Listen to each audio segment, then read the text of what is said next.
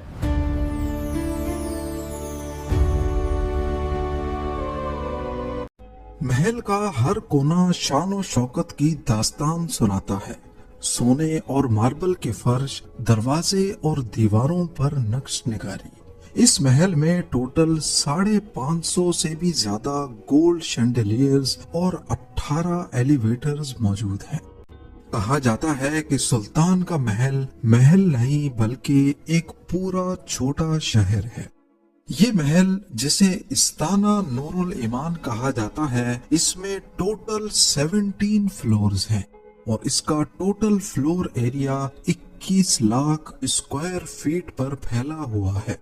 اب یہاں آپ کے ذہن میں سوال آ رہا ہوگا کہ اتنے بڑے محل میں سلطان اور ان کی فیملی ایک جگہ سے دوسری جگہ کیسے جاتی ہے؟ اس کام کے لیے محل میں الیکٹرک گولف کارٹس کا استعمال ہوتا ہے۔ یہ محل صرف رہائش گاہ نہیں بلکہ برونائی حکومت کا ہیڈ کوارٹر بھی ہے۔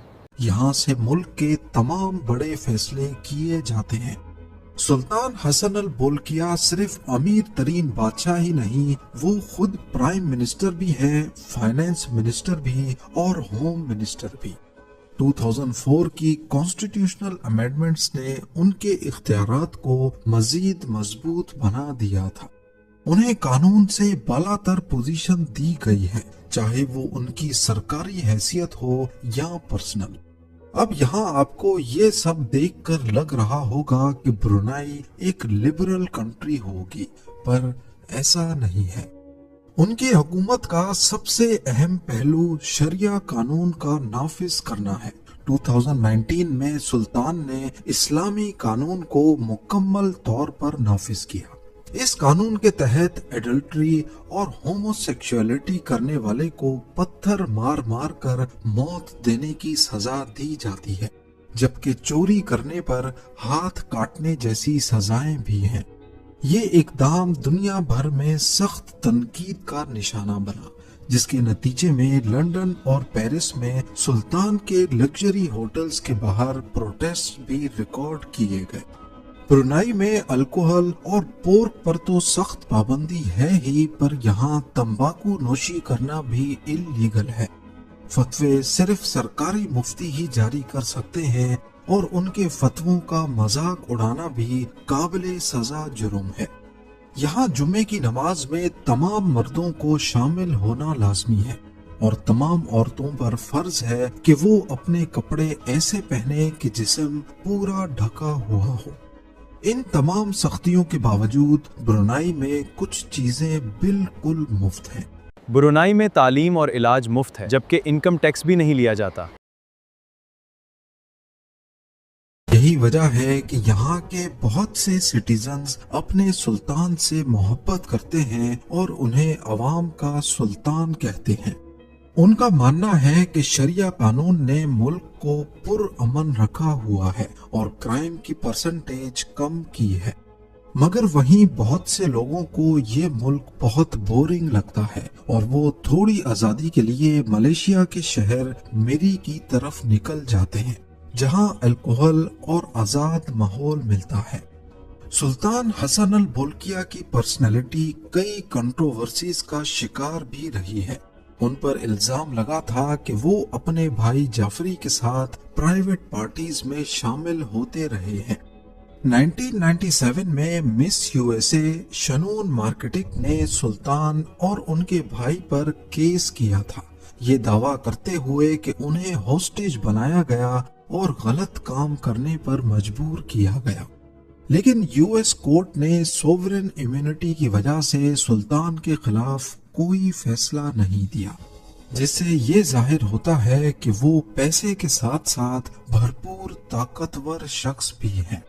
اس کے علاوہ 1990s میں ایک اور اسکینڈل ہوا تھا جسے امینڈیو کرائسس کہا جاتا ہے۔ برونائی کے سلطان کے چھوٹے بھائی پرنس جعفری بولکیہ پر الزام لگا کہ انہوں نے اربوں ڈالرز کی شاہی دولت کا غلط استعمال کیا تھا۔ انہوں نے لگژری یاٹس، پرائیویٹ جیٹس اور ہزاروں قیمتی گاڑیوں پر پانی کی طرح پیسہ بہا دیا۔ اس کی وجہ سے برونائی کی ریپوٹیشن کو اچھا خاصا جھٹکا لگا اور برونائی کی رائل فیملی میں بھی ٹینشنز پیدا ہوئی۔ آخر کار سلطان نے اپنے بھائی سے کنٹرول چھین لیا اور انہیں ملک بدر کر دیا۔ برونائی ایک ایسی سلطنت ہے جہاں کا ایک حصہ لگژری کی داستان بیان کرتا ہے تو دوسری طرف سخت اسلامی قانون اپلائی ہوتا ہے، پر ان سب کے علاوہ کچھ ایسے فیکٹس بھی ہیں جو شاید آپ نے برونائی کے بارے میں پہلے کبھی نہ سنے ہوں۔ برونائی لفظ کا اصل میں مطلب ہوتا ہے دیٹس اٹ۔ اس کا پورا نام نیگیرا برونائی دارالسلام ہے، جہاں نیگیرا کا مطلب ہے کنٹری اور دارالسلام کا مطلب ہے پیسفل رہنے کی جگہ۔ برونائی سے نکلنے والا آئل اور گیس ملک کی 90% اکنامی چلاتا ہے۔ ورلڈ وار 2 میں آئل کی کمی کی وجہ سے جاپان نے برونائی پر قبضہ کر لیا تھا اور پھر برٹشرز نے اسے جاپان سے آزاد بھی کروایا۔ 2013 میں برونائی شارک فننگ یعنی شارک کی پونچھ کاٹنے پر بین لگانے والی پہلی ایشین کنٹری بنی۔ برونائی میں ایجوکیشن پر بہت زور دیا جاتا ہے اور یہاں کا لٹریسی ریٹ دنیا کے کئی ملکوں سے بہتر ہے، جو 98% کے قریب ہے۔ یہاں کی کرنسی برونائی ڈالرز ہے، جو سنگاپور میں بھی چل سکتی ہے۔ کیمپونگ ایئر، جسے وینس آف دا ایسٹ بھی کہا جاتا ہے، برونائی ریور پر پانی کے اوپر بنی ایک پرانی بستی ہے جو برونائی کے قدیم کلچر کی جھلک دکھاتی ہے۔ سبسکرائب